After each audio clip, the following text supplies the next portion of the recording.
Welcome, thank you. My name is Marlene Jones. I reside in Wichita, Kansas, and by the way, my statistics here tonight have come off the State of Kansas website. For the year 2010, the State of Kansas had put together a plan to return children to their families in all of the 5 regions. Some of the reasons include in Leavenworth, they decreased by 12%.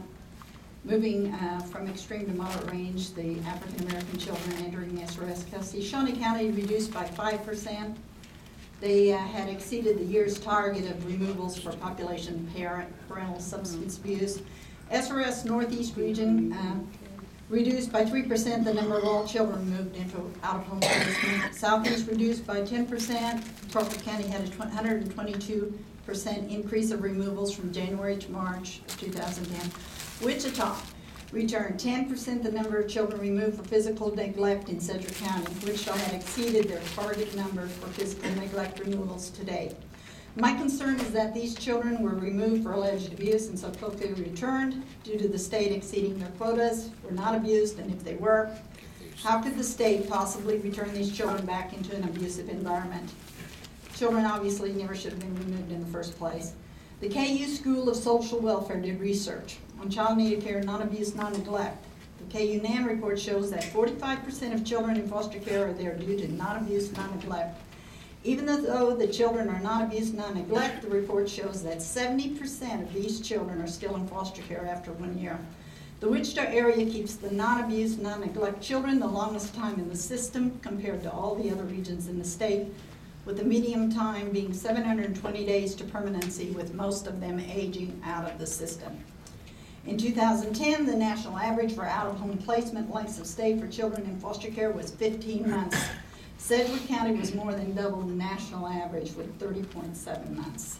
Which leads me to my next concern, where the state has listed the primary reasons for removal of children from their parents' custody.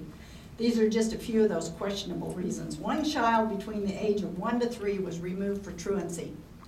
1 child under the age of 1 in out-of-home placement due to child's behavior problem. 3 children in out-of-home placement between the ages of 1 to 3 due to child's behavior problem. 524 children in out-of-home placement were removed for other. Why was the other not documented? The governor for the state of Kansas signs a certificate with the federal government to ensure against program fraud and abuse. This certificate states this: a certification by the chief executive officer of the state that the state has established and is enforcing standards and procedures to ensure against program fraud and abuse, including standards and procedures concerning nepotism, conflicts of interest among individuals responsible for the administration and supervision of the state program, kickbacks, and use of political patronage. A conflict of interest is when employees of the state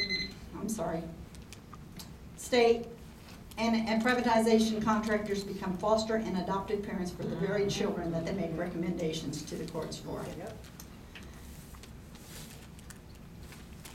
I'll go to the bottom. The question needs to be asked: why are Kansas and Sedgwick County statistics so much worse than the rest of the nation? Yeah.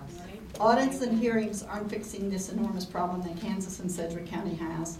It's up to you as legislators to fix the problems, and until you do, the taxpayer will continue to bear the burden of the cost of the wrongful removal of Kansas children. Thank you very much.